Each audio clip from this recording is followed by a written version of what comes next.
It's March 25th, and we're in lockdown. This is the Monthly Moan.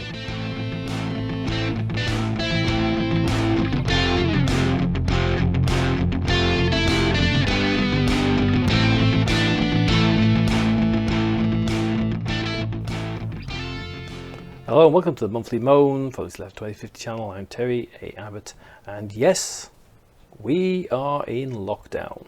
Boris Johnson on Monday basically did the inevitable and told the country, you're in lockdown. Basically curtailing movement of people, trying to get social distancing. It's needed. Good Lord, people. What are you thinking? We've got to fight a virus which is highly contagious. Best way to fight a virus like that is to not be together. And still some people continue to do it.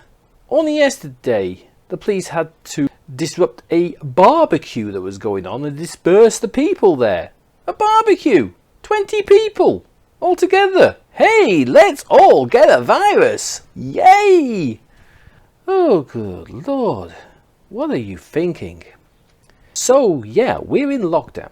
The COVID-19 virus is running rampant in Europe. Italy's in lockdown, France is in lockdown, Spain's in lockdown, most of Europe are in lockdown. Large parts of the United States have got lockdowns on because, hey, the United States is now turning out to be becoming the epicenter of the virus. Oh, and by the way, I'll come to that in a few moments, what your nice, friendly, orange president is saying about what's going on.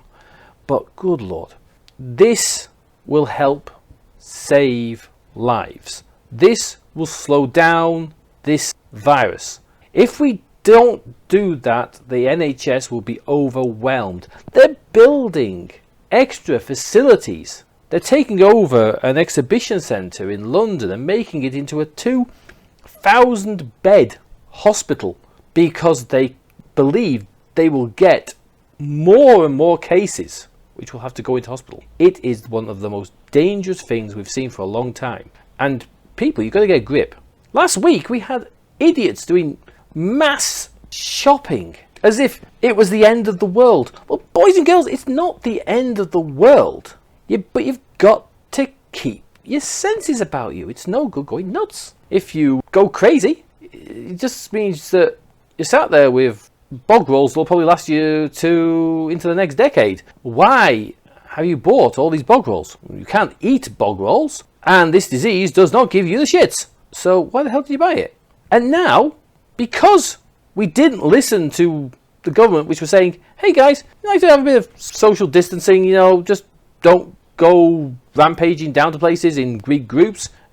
Basically on Sunday, when it was lovely warm weather, everyone went, screw it. I went down to the parks. Kids clambering all over each other. The kids were taken out of school because, hey, this thing can actually do a lot of damage, and we don't want to be transmitting it to everybody. But no, nobody listened. So, yeah, the government went, okay, fair enough. You're in lockdown. All businesses that are not essential have now been shut down. Shops, unless you are selling food and items required, basically household items, sanitary towels and stuff like that, you're closed down. Sports Direct tried to claim that they were an essential shop. The people are, no, you're not an essential shop. Stop being a git. Close like everybody else. So, what does Mike Ashley do? Throws his toys out the pram, spits his dummy out, and increases his prices on his website. Profiteering. Hey, we remember these things. We will remember what you've done.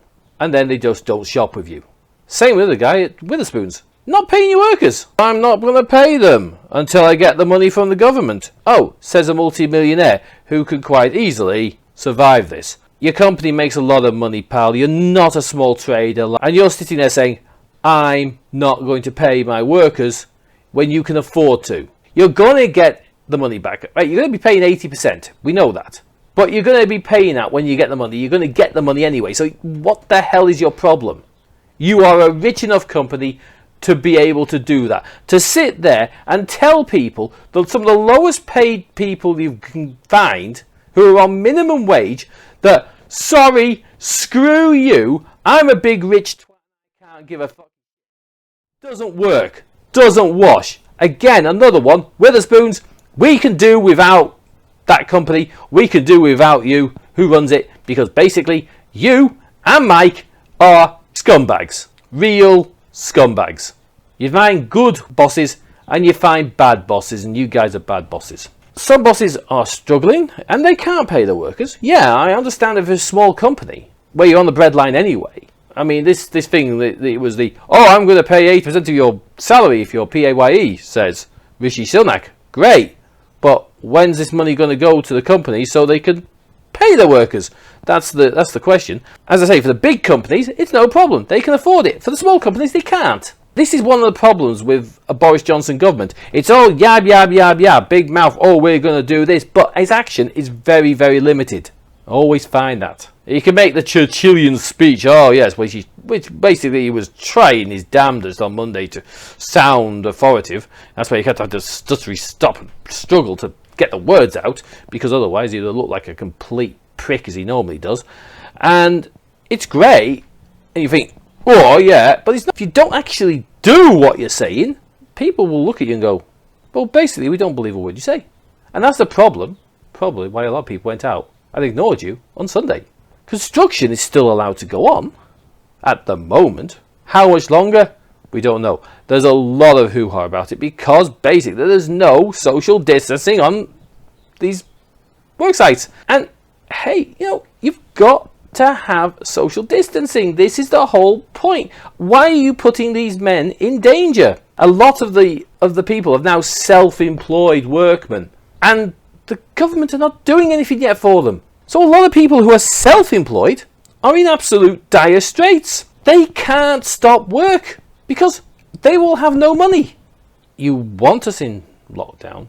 You want social distancing. It's doing wonders out there, by the way. I went out before into the garden, looked out, very little in the way of cars, very little in the way of people walking around.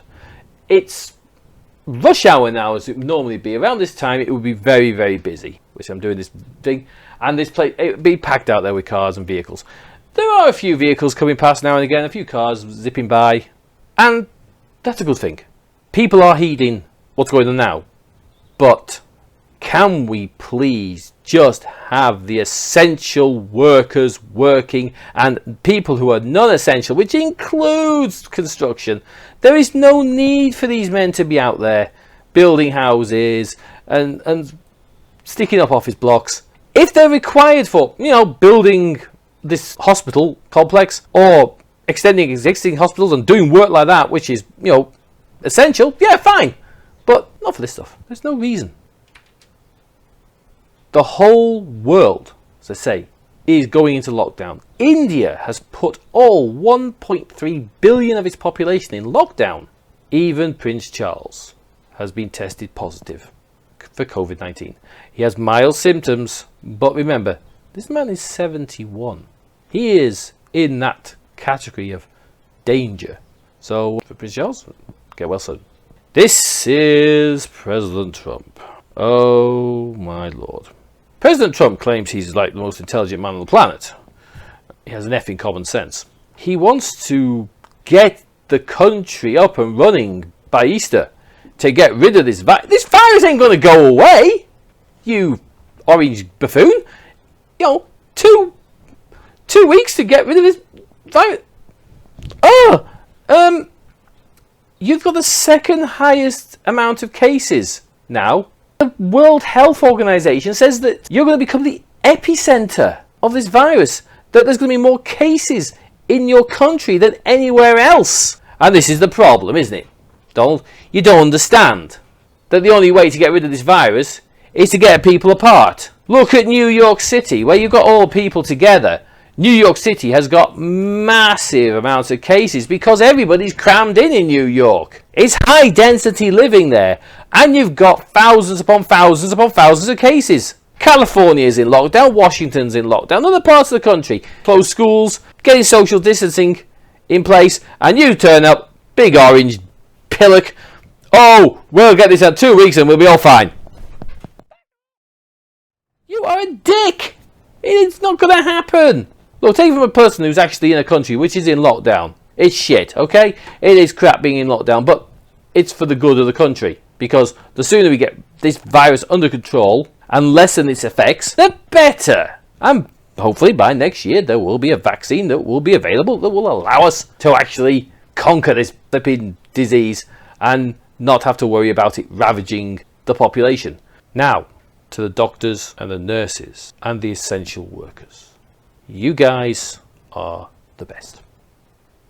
For the doctors and nurses who are putting themselves in harm's way, they're going out treating this disease. They can catch this just as much as we can. And they're there treating the people. But it's not just the doctors and nurses. Remember, there's the porters and there's the cleaners in the hospitals who are doing all the work to allow the doctors and nurses to do their job. There are those in the back who are doing the work to make sure that these people can do what is required. There are people who are sending products to the care homes. These people have to stay working. There are people who clean them premises who have to stay working. And these people are on the lowest pay on the planet. They're putting themselves in harm's way to make sure that we can live, and to make sure that people, if they get ill, have somewhere they can go and can survive this crisis. For the doctors and nurses especially, you can show your appreciation tomorrow on Thursday at 8 PM. Go to your balcony, go into your garden, go to your door and just applaud them at 8 o'clock, because these guys are the best. PMQs today was the last Prime Minister's Question Time with Jeremy Corbyn there as leader of the Labour Party. In America, you've still got the Democratic primaries going on and the caucuses, and it looks like Biden is basically bob on to win it now. Bernie would need a miracle, and I think it's pretty much Biden is in the bag, so it's going to be Biden versus Trump in November, as long as the election goes ahead and you're not all there down with the mass virus destruction, because you've got President Orange Dick there, and from what he says, I don't think he knows what he's doing. So that's it for me for another month. If you like what I do, please like and subscribe, and you can hit the notification bell. You can visit me on the website. It's www.citylife2050.com. There you will find the graphic novel which gives this channel its name. If you'd like to support me, you can do through Patreon, which supports this channel, the website and the graphic novel. Until next month, have a great one, stay safe.